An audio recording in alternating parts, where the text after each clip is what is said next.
Welcome, friends, to another edition of Economic Update, a weekly program devoted to the economic dimensions of our lives: jobs, incomes, debts, our own, our children's.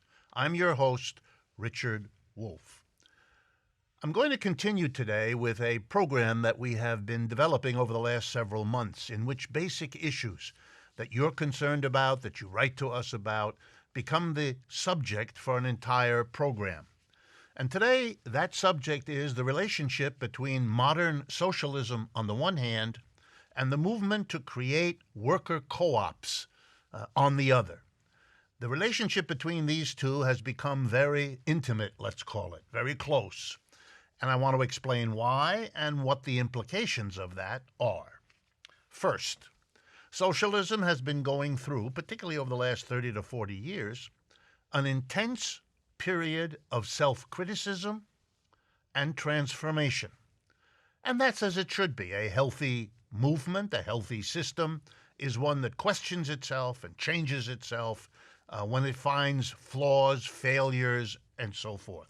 Every system has strengths and weaknesses. It is healthy to identify the latter, for sure, and do something about them. And that's what socialism has been doing. And socialism identified one of its weaknesses as being an overconcentration of power in the hands of a state apparatus. And it has asked itself, this movement of socialism, what went wrong there? How do you deal with that problem? Are there forms of socialism that can make sure, in some basic way, not to produce too much power in the hands of too few people in a state apparatus? And worker co-ops, as I will show, is a way to do that. But before I go on, I want to contrast a socialism that is going through self-criticism with a global capitalism that is not doing that. And therein lies a big story. When capitalism is in a declining phase, which I believe it currently is, it is perhaps not surprising that its chief spokesmen and women are afraid to confront their failures and flaws, afraid of self-criticism, because their system, they hope, will somehow last longer if they pretend it doesn't have flaws and failures. Let me give you an example. The Trump administration, the Republican Party, and a good bit of the Democratic Party too, currently act as though capitalism is the greatest thing since sliced bread. And if you are going to admit that it has problems, you locate them elsewhere. You know, immigrants are somehow causing whatever difficulties we have, or unfair trading partners in China or elsewhere are causing all the trouble. If only we became more nationalistic, if we had a pure American capitalism, well then there would be no problem, because the capitalist system is always left uncriticized, unfound wanting, and hence no exhaustive self-examination is really allowed. It's celebration time, not criticism time. Socialism, for a whole host of historical reasons, does not have that luxury, and that's a good thing for the development of socialism. So where does the critique go? It goes as follows. Socialism focused on what we might call the macro level of society, the big picture.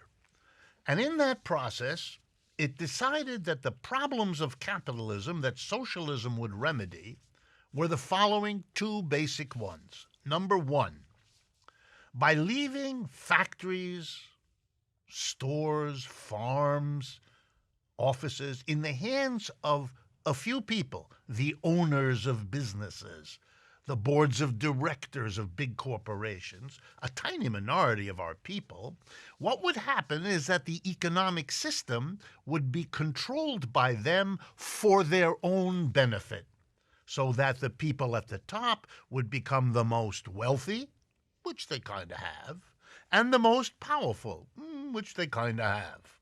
And so the socialists reasoned that the way to deal with this problem was to take the property in means of production, factories, offices, and all of that, and transfer it from private individuals enriching themselves because of their positions, and give it instead to the state to manage these properties, these productive properties, in the interest of the whole society, hence the very name, socialism.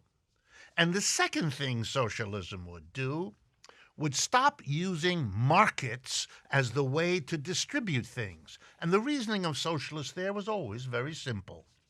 Markets allocate things that are produced or resources to the people with the most money. And for socialists, this made no sense at all, since the rich at the top, who own everything, are the ones with the most money. So once again, the system benefits them because they're in a position in markets to dominate, just like they're in a position everywhere else because they own the means of production, once again, to dominate. So the socialists said, let's not have markets, let's have the government distribute goods and services and resources in a democratic way rather than using the market, which favors the rich. And socialists therefore focused this way. We're going to take the property and means of production from the private owners and make them state property, and we're going to stop markets from distributing things and have government planning do it. That was their idea. The problem turned out to be not that this didn't help economic development. As I like to remind viewers and readers, the economic development of the two societies that went the furthest in this way, the Soviet Union in the 20th century and the People's Republic of China in the 21st century, were able to achieve rates of economic growth far faster than societies who did not do this, including the United States, Western Europe, and so on. So if that was the goal of this kind of socialism, it succeeded, even though it put way too much power in the hands of the government, and that had bad consequences, as socialists are the first to understand and agree, having lived through it. So what happened in the self-criticism of socialism was to ask the question, was there something missing? Was there something wrong in how that kind of socialism, which was successful in economic development, but was unsuccessful in the larger social questions of civil liberties, civil rights, cultural freedom, and so on? And they came up with an answer. Yes. The problem, these self-critical socialists have said to themselves and others, is this: that socialism addressed who owned the property, and socialism addressed how things got distributed. But what socialisms didn't address in the 20th century, at least not in any systematic way, neither in Russia, nor in China, nor in the other societies that have experimented with socialism, what they didn't do was transform the workplace, the little workshop, the factory, the office, the store, the farm. They didn't understand that if socialism is going to be established, you don't just transform who owns the property, and you don't just transform markets into planning for all the reasons socialists give, but you also have to transform the workplace, the place where people spend all of their creative time, or at least a large part of it, for their entire adult lives, 5 days a week, all the rest of it, the workplace. And if you don't transform the workplace, wow, you may set in motion a conflict, a contradiction between the big changes you've made in property and markets and the unchanged workplace, and it may allow for that workplace unchanged to undo the changes you made at the higher level, and there's evidence in Russia and China that precisely that happened. Well, what then is the difference between a socialized workplace and the capitalist workplace we inherit? Well, I can begin by telling you the funny story, or I hope you find it funny. In many cities in the United States, and I'm sure the same exists elsewhere, There's a remarkable place a lot of workers visit when they're done with their day at the factory or the office or the store in capitalism.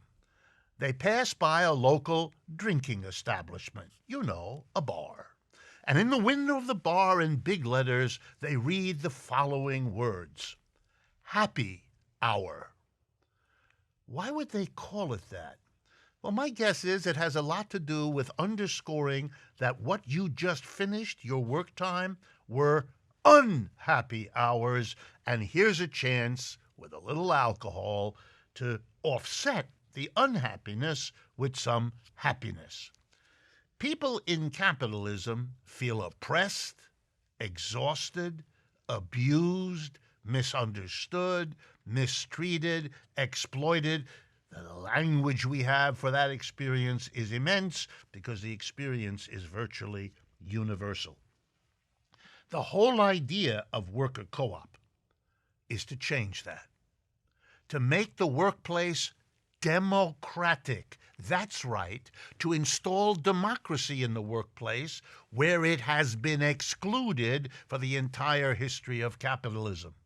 It's as if the idea that being in a place where the decisions that impact you are decisions you have the right to participate in, and that's what democracy means, it is as if that right, that commitment, which applies to where we live, somehow shouldn't apply to where we work.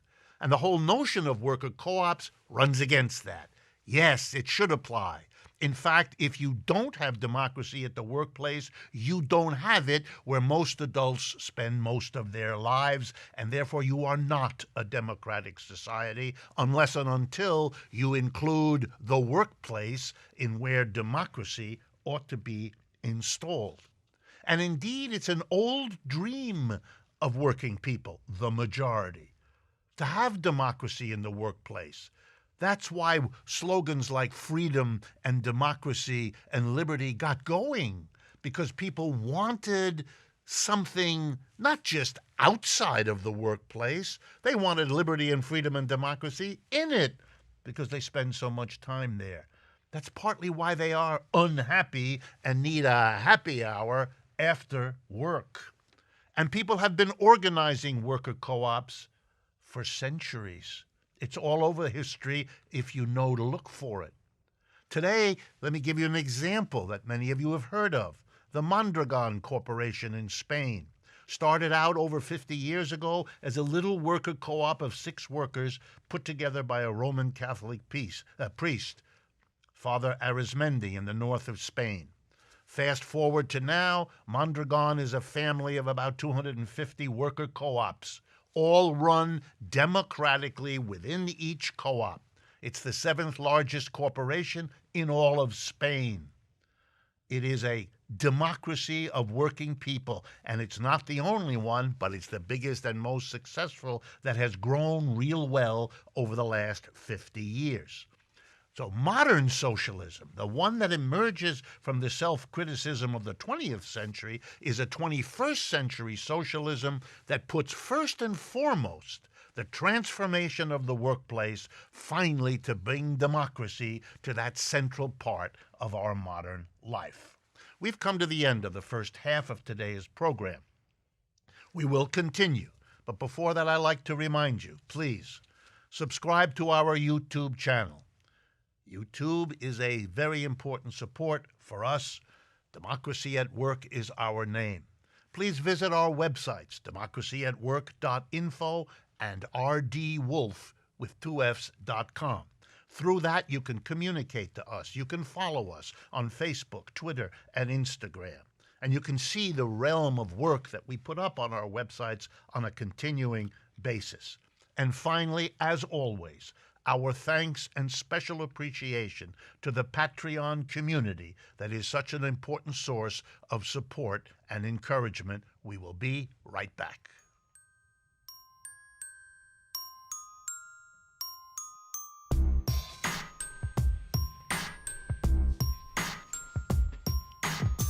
Welcome back, friends, to the second half of today's Economic Update. This is a program devoted to the relationship between socialism and worker co-ops. In the first half, we talked briefly about the worker co-ops as the democratization of the workplace. And now I want to focus on what that means, what that implies, and what that enables so that people can understand why a socialism would move in that direction. Let's begin with the practicality, the immediacy, the local nature of worker co-ops as a central feature of socialism. Transforming your workplace from a place where you did the work somebody else told you to do and lived with the results of what somebody else decided, but transforming it into a place where you are part of a decision-making apparatus, where you participate in designing and directing and not just performing like a trained SEAL. This is something that will transform people's lives. They will understand that. It will be a socialism that's immediate about our lives on a daily basis, not something done far away in some government office that's abstract in terms of how it functions. You, the working person, the majority, will be at the core of such a concept of socialism. It also makes socialism something that is democratic at the base. The power of the people will be focused on, embodied in the fact that the people own the wealth, the productive wealth of society. That's what's hampered democracies so far. You can have all the voting and everybody voting that you want, but if the power of money is concentrated in a tiny minority, they corrupt that. They will have influence based on their wealth and economic position that undermines the whole point and purpose of political democracy.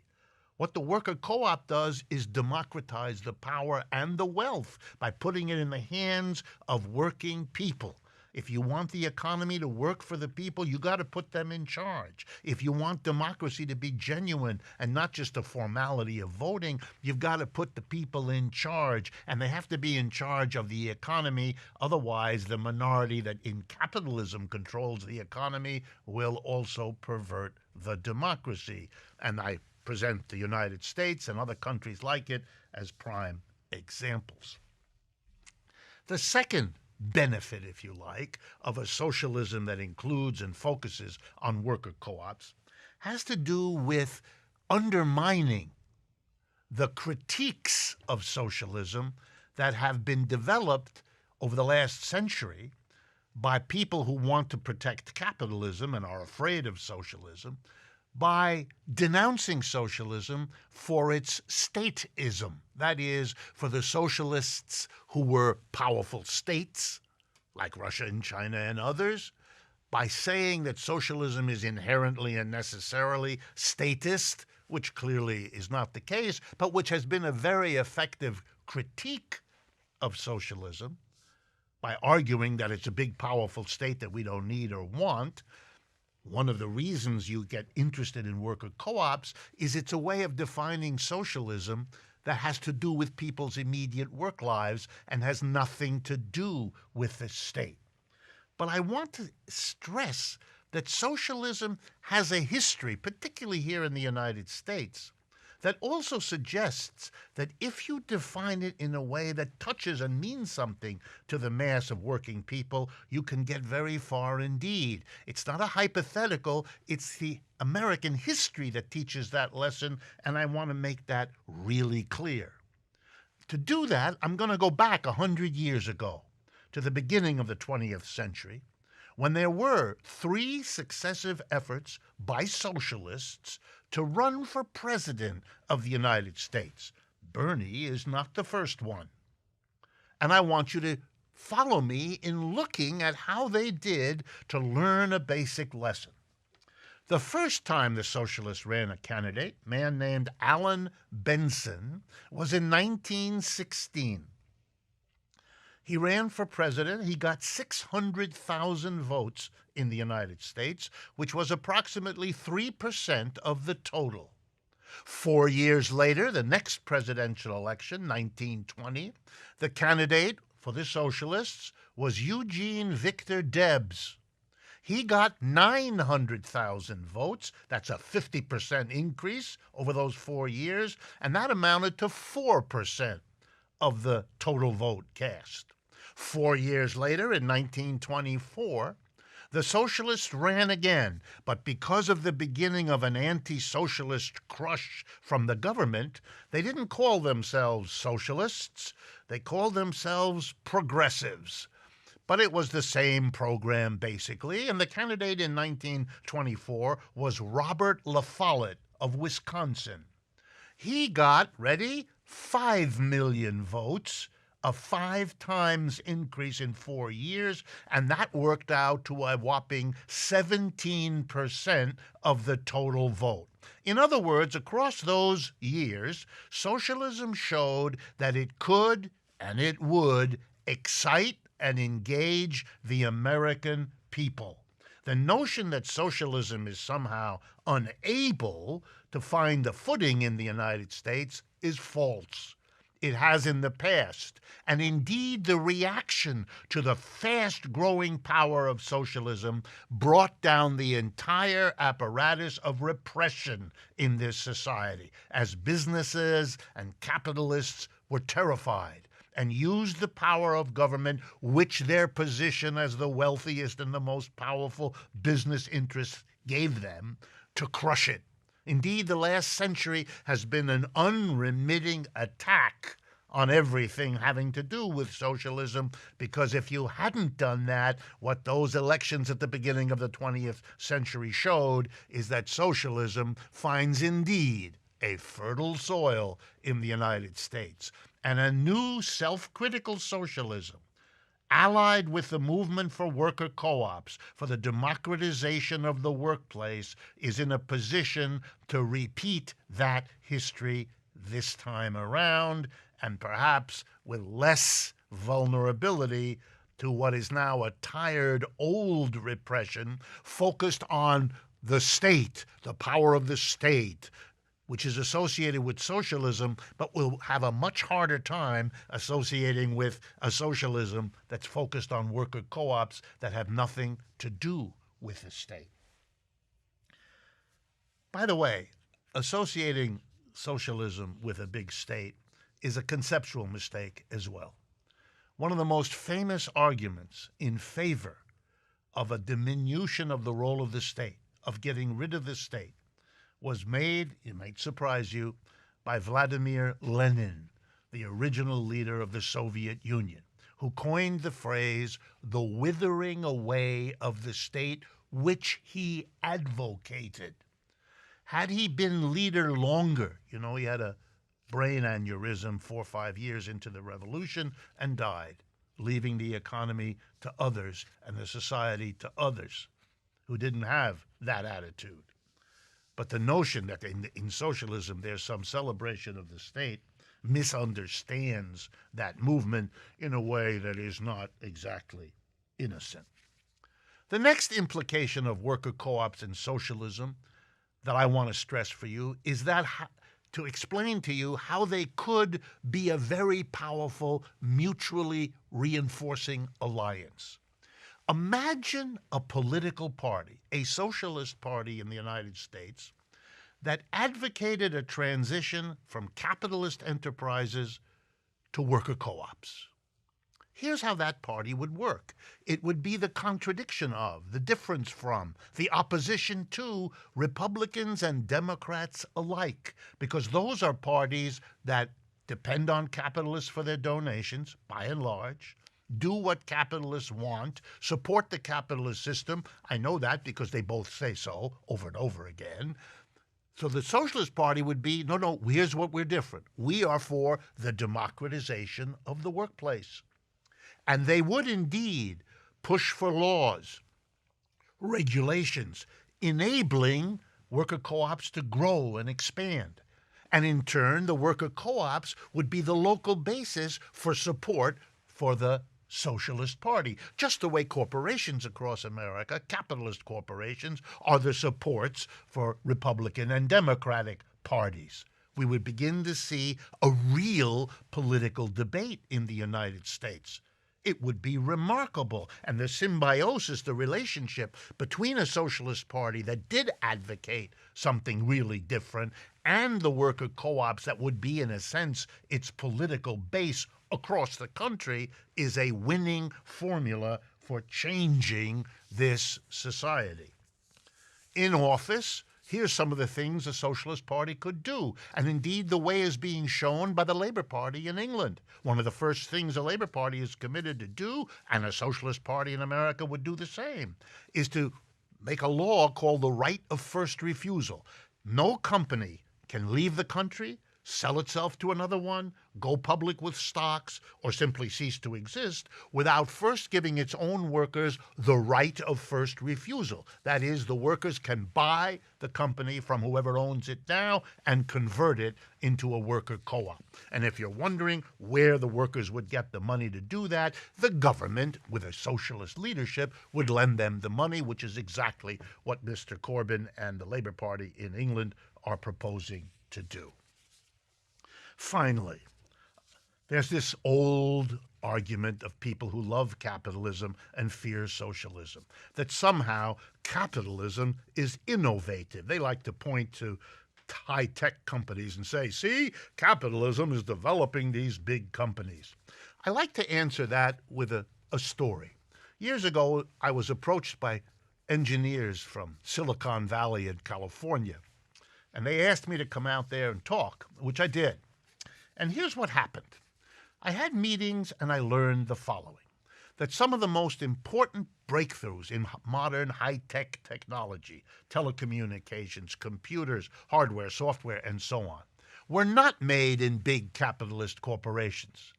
On the contrary, it turns out that every year in Silicon Valley, high-paid engineers working in big companies, Cisco and Apple and IBM and all of them, quit. They can't stand it anymore. That's what they say. They don't want to come to work in a tie and a jacket. They don't want to come to work to be told by some salesperson what they should be studying or not on their software platforms and so forth and so on. They want to be creative. That's their word. They want to be innovative. That's their word. And they can't be in a capitalist corporation. So here's what they do.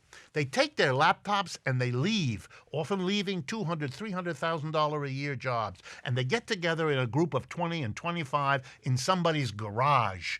And they have a little rule. Here we come to work in Bermuda shorts and a Hawaiian shirt. Here we come to work feeling good about ourselves. No bosses. Everybody's an equal here. We all make our decisions together. Monday through Thursday, we work on our software programs and we work on our computers. And Friday, we sit around making the decisions of what to produce, how to produce, where to produce, and what to do with the revenue our creative efforts realize. It's a democratic workplace. Wow. That's where the creativity blossoms. That's where many of the great breakthroughs were achieved. Even some of those companies went back into being capitalist companies. That can happen. But my point is, the innovation credited to capitalism is misunderstood. It often comes precisely from people who have walked away from capitalism to create a worker co-op, even if they don't know the phrase worker co-op to describe what they have done. A new socialism connected to and embracing worker co-ops as the transition from capitalism to a better system is a socialism that you're going to be hearing more and more about in the months and years to come. I hope you have found this conversation of interest. The movement in the direction of socialism is underway in the United States in a way it hasn't been for a century, and this time it is going to do better. I look forward to speaking with you again next week.